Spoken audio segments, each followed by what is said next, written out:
এসেছো? আমার শ্বশুর বাড়ি আর আমি আসবো না? বেরিয়ে যাও এখান থেকে, এক্ষুনি বেরিয়ে যাবে। বেরিয়ে যাবো বলে তো আমি এখানে আসিনি মামনি। দেখো মিলি, তুমি কেন বোঝো না বলো তো, যে তোমার জন্য আমি এখনো কষ্ট পাই। আর আমি জানি যে তুমি আমার জন্য কষ্ট পাও। কষ্ট? তোমার জন্য? আমি তোমাকে ঘৃণা করি। তোমাকে ভালোবেসেছি ভাবলে আমার নিজের ওপর রাগ হয়। সে ভালোবেসেই হোক আর ঘৃণা করেই, সারাটা দিন তুমি আমার কথাই ভাবো। যে শরীরটার কি অবস্থা করেছো দেখেছো? চোখের তলায় তো একদম ঘুম পড়ে গেছে মিলি। ছেড়ে দাও। ও বাড়ির প্রতিমা বৌদিকে ডেকে আনতো, তাড়াতাড়ি যা। না না না, ও এখন এখান থেকে কোথাও যাবে না। ছেড়ে দাও তুমি ওকে। আরে ছেড়ে দাও। আচ্ছা আচ্ছা, ছাড়ছি ছাড়ছি, যা। চুটকি। মিলি, মিলি, আমি কিন্তু তোমার সঙ্গে কোনো রকম ঝামেলা করতে আসিনি। আমি শুধু এসেছি তোমাকে নিয়ে যেতে। আমি তোমার সাথে কোথাও যাব না। কোথায় লেগে যাবো? মিলি, তুমি ভুলে যেও না যে তুমি এখনো আমার বিবাহিতা স্ত্রী, আর আমি যা বলবো সেটা শুনতে তুমি বাধ্য। স্ত্রী? তোমার সঙ্গে আমার কোনো সম্পর্ক নেই। কবে আমি তোমার সিঁদুর মুছে ফেলেছি? তুমি আমার কাছে এখন মৃত।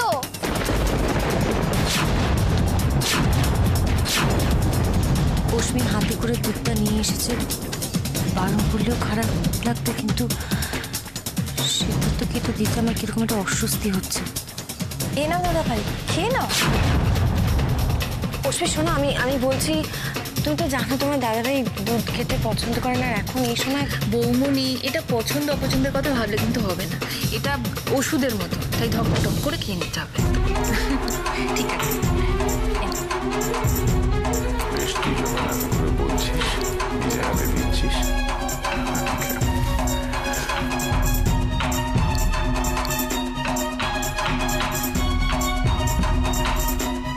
কি করবো এখন? Well done Ashmi, well done. তুমি নিজেও জানতে পারলে না আমার কাজটা তুমি কতটা সহজ করে দিলে। ইস, রাশিটার জন্য আমার সত্যিই খুব কষ্ট হচ্ছে। বেচারি কত আশা করেছিল যে সিদ্ধার্থ আর পরমার মিল করাবে।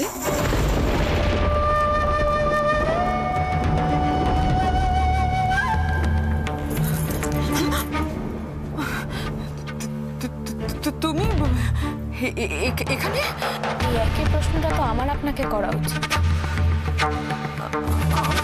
আমি অ্যাকচুয়ালি সিদ্ধার্থকে দেখতে এসেছি। তাই তো দাদা ভাইকে দেখতে এসে ঘরের ভেতরে না ঢুকে দরজার বাইরে থেকে কেন উঠে আছে?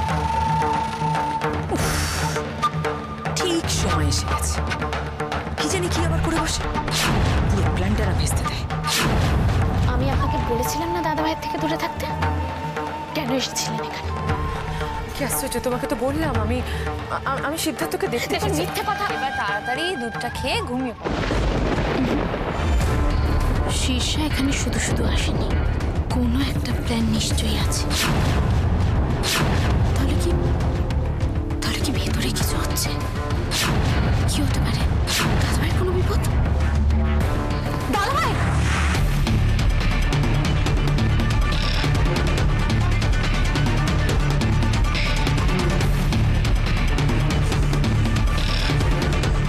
তুমি কি আমার সঙ্গে ভালোই ভালোই যাবে, না আমার জোর করতে হবে?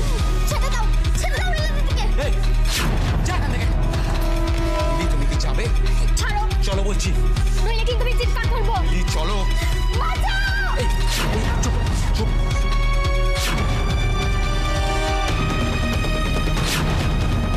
এই, চুপ চুপ, একদম চুপ। এই, চল এখান থেকে। চুটকি! মিলি, মিলি, মিলি, চলো আমার সঙ্গে। চলো মিলি। মিলি, চলো বলছি। এই, চুপ।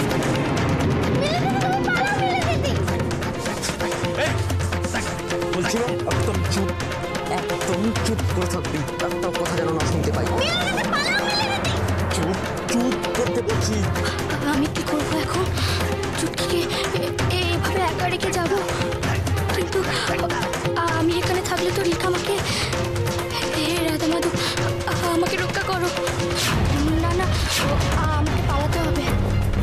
চুপ আর একটা বলবি না, চুপ চুপ একদম।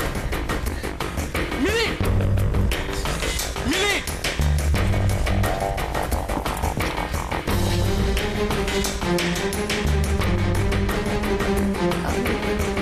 এটা না তোমাকে খেতে হবে না।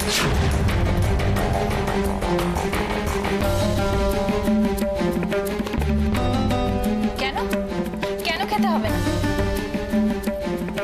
আসলে অশ্মি এটা না, আমাকে কিছু বলতে হবে না, আমি বুঝতে পেরেছি। তুমি চাও না এই দুধটা দাদাভাই খাক, কারণ এটা আমি এনেছি, তাই তো?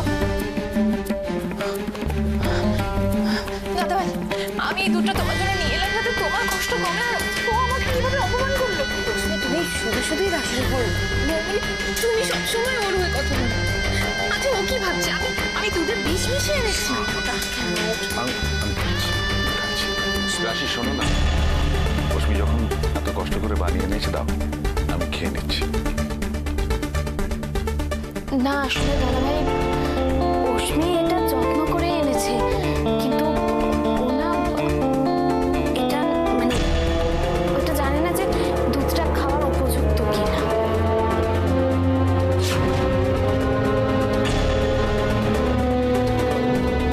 এই রে, রাশি কি কিছু সন্দেহ করলো নাকি ধরে ফেললো?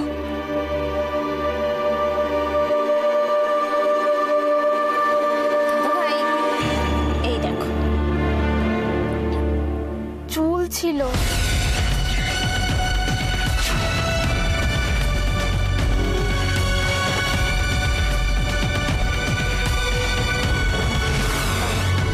এইটা তো আর আমি দাদাভাইকে খেতে দিতে পারি না, তাই না?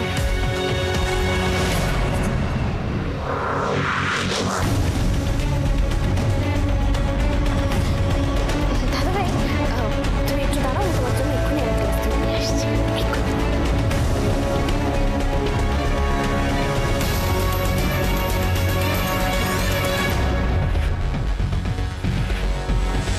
দেখলে অশ্মি, তুমি তুমি শুধু শুধু রাশির উপর রাগ করছো। এই দুধটা কি করে খেতে পারো দাদাভাই? দুধের মধ্যে চুল পড়েছিল, সেটা আমরা তো কেউ দেখতে পেলাম না, আর ঠিক রাশি এসেই দেখে নিল। স্ট্রেঞ্জ।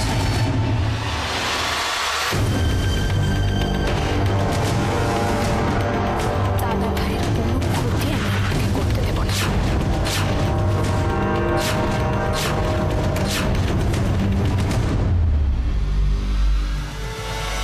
এত বড় অপমান! আচ্ছা, এর যোগ্য উত্তর আমি তার দেব রাশি, ঠিক দেব।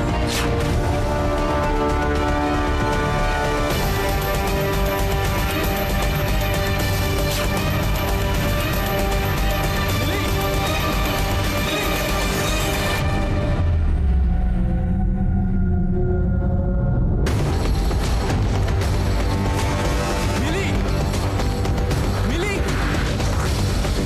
মিলি মিলি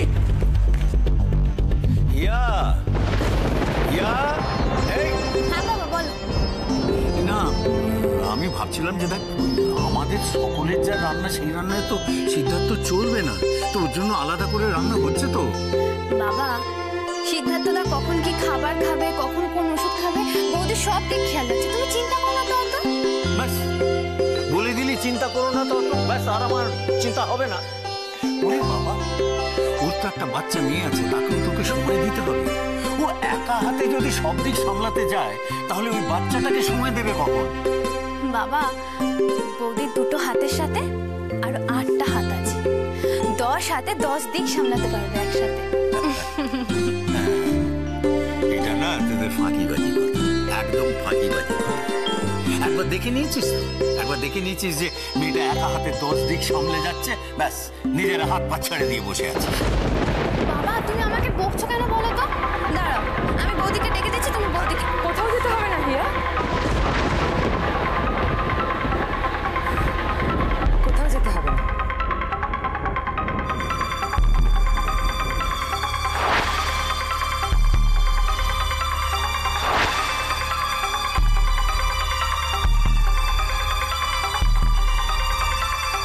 এবার থেকে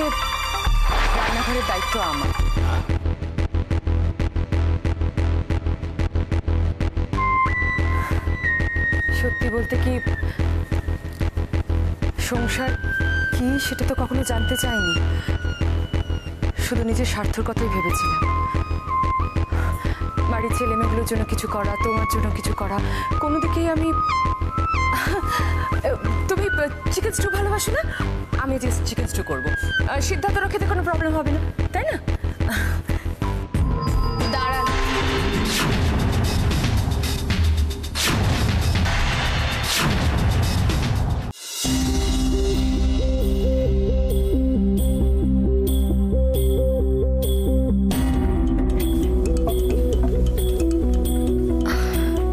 না না, আপনি শুধু শুধু রান্নাঘরে কেন যাবেন?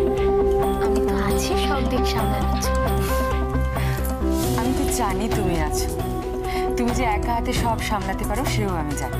কিন্তু রাশি, তুমি বাড়ির জন্য এত খাটাখাটনি করবে আর আমরা বসে থাকবো, সেটা কি করে হয় বলো তো? রাশি, হ্যাঁ বলুন। রাশি, আমার মনে হচ্ছে আইডিয়াটা খুব একটা খারাপ নয়, কিন্তু আমার কথাটা শোনো। আমি তোমার কথা ভেবেই বলছি, তোমাকে তো তোমার বাচ্চা মেয়েটাকে সময় দিতে হবে মা। তুমি কেন বুঝতে চাইছো না সেটা? তুমি একা সবকিছু সামলাবে কি করে? তারপর রান্না করে যাবে। তুমি যদি হঠাৎ অসুস্থ হয়ে পড়ো তাহলে তো আমি অসুস্থ হয়ে পড়বো। মিস্টার ভাদুরী, আমার কিচ্ছু হবে না, আপনি কেন এত ভাবছেন? আচ্ছা, বাড়ির কাজ করবো তাতে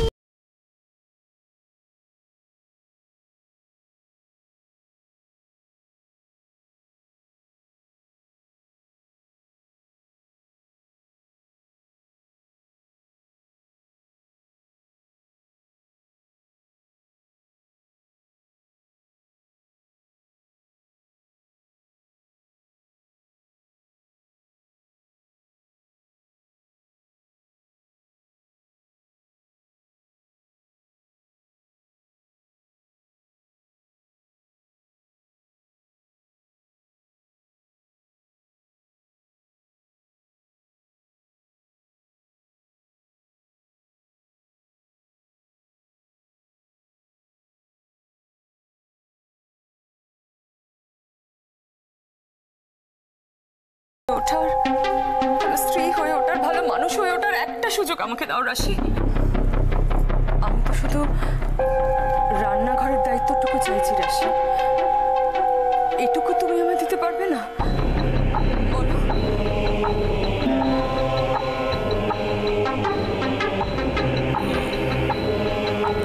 রাশি,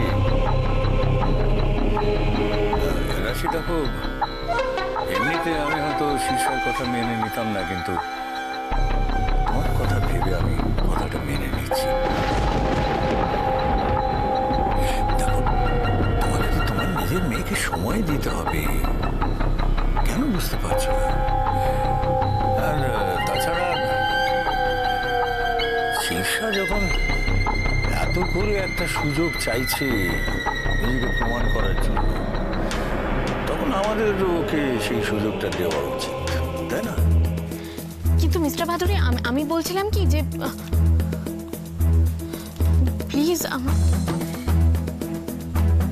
আমি জানি তুমি কি বলতে চাইছো।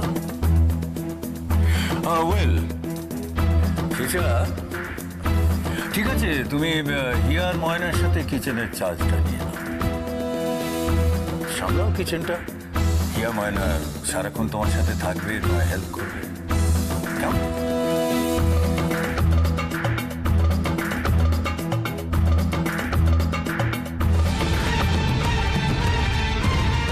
কি করবে তুমি এখন রাশি? দুধের গ্লাসটা তো কেড়ে নিলে, বাট এখন রান্নাঘরের দায়িত্বটা আমার হাতে। আটকাতে পারবে আমাকে? সিদ্ধার্থকে কি না খাইয়ে রাখবে?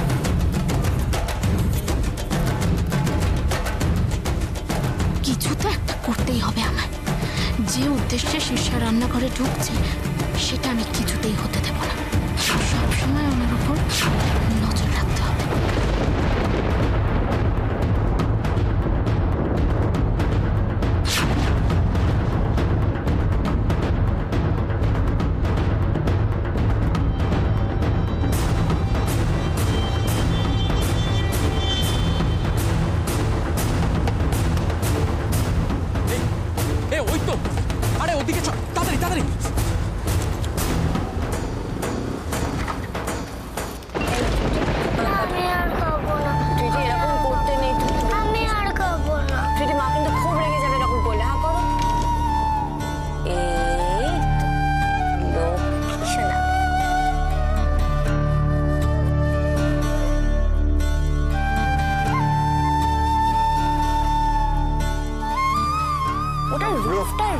কর।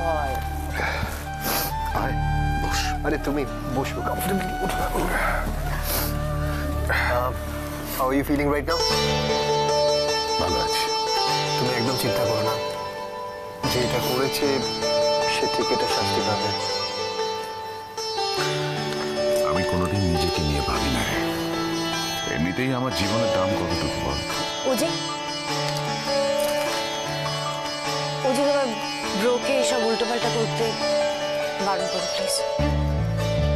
ব্রো, তুমি নিজেও জানো না যে তুমি আমাদের কাছে কতটা মূল্যবান, আর যে বা যারা এই অপরাধটা করেছে তাকে আমি ছাড়বো না। তোমার কেউ কোনো ক্ষতি করতে পারবে না, আমরা সবাই আছি তো। শুধু তোমাকে একটু সাবধানে থাকতে হবে।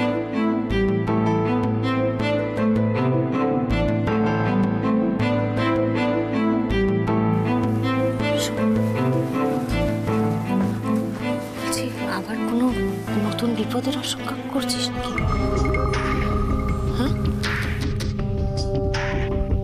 শিশা, ঠিক আছে, তুমি হিয়ার ময়নার সাথে কিচেনের চার্জটা নিয়ে নাও। না, এক্ষুনি এটা বলা ঠিক হবে না। কি রে, চুপ করে আছিস কেন বল? না না, সেরকম কিছু নয়। আসলে এত কিছু দেখার পর শিশা তো চুপ করে বসে থাকবে না, ও কিছু করার চেষ্টা নিশ্চয়ই করবে। আর তাই জন্যই আমাদেরকে আরো বেশি সতর্ক থাকতে হবে, চোখখানি সবসময় খোলা রাখতে হবে। ঠিক বলেছিস। আরে তোমরা এত চিন্তা করো না, এখন থেকে তুমি ব্রোয়ের সাথেই থাকবো। সে তো বুঝলাম, কিন্তু সবার আগে তুমি তোমার ফোনটা সাইলেন্ট করবে, কারণ দাদাভাই ওষুধ খেয়ে ঘুমোবে। ঘুমিয়ে যেন কোনো অসুবিধা না হয়। আমি তো ওষুধ ছাড়া ঘুমাবো, তারই ফোন সাইলেন্ট করে দিচ্ছি। না আচ্ছা করবো, আর কিছু মানে এনি মো ফর্মালিটিস কিছু না। ফোনটা সাইলেন্ট করো, তাহলেই হবে।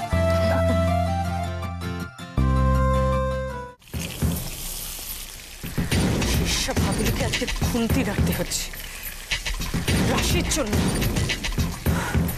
সেদিনের মেয়ে, তোর কাছে আমি হেরে যাব? রান্নার দায়িত্ব নেওয়াটা তো আমার প্রথম পদক্ষেপ। This my first rule. এবার দেখো রাশি, আমি কি করি।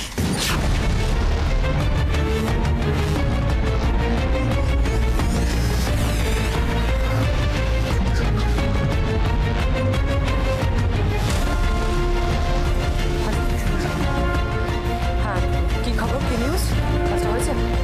সে কি, একটা সাধারণ কাজ করতে এত সময় লাগে? না না না, আই ওয়ান্ট রেজাল্ট। আমার হাতে সময় নেই। তাড়াতাড়ি কাজটা শেষ কর, শেষ করি আমায় জানাবে। আমি ওয়েট করছি খবরের জন্য। শীর্ষা এত সহজে অপমান ভুলে না রাশি। সিদ্ধার্থর হাত থেকে দুধের গ্লাস কেড়ে নিয়ে যে সাহস তুমি দেখিয়েছ, শোধ আমি তুলব। শুধু তোমাকে নয়, তোমার বোনকে তার জীবন দিয়ে তোমার কৃতকর্মের হিসেব মেটাবো। তৈরি থেকো।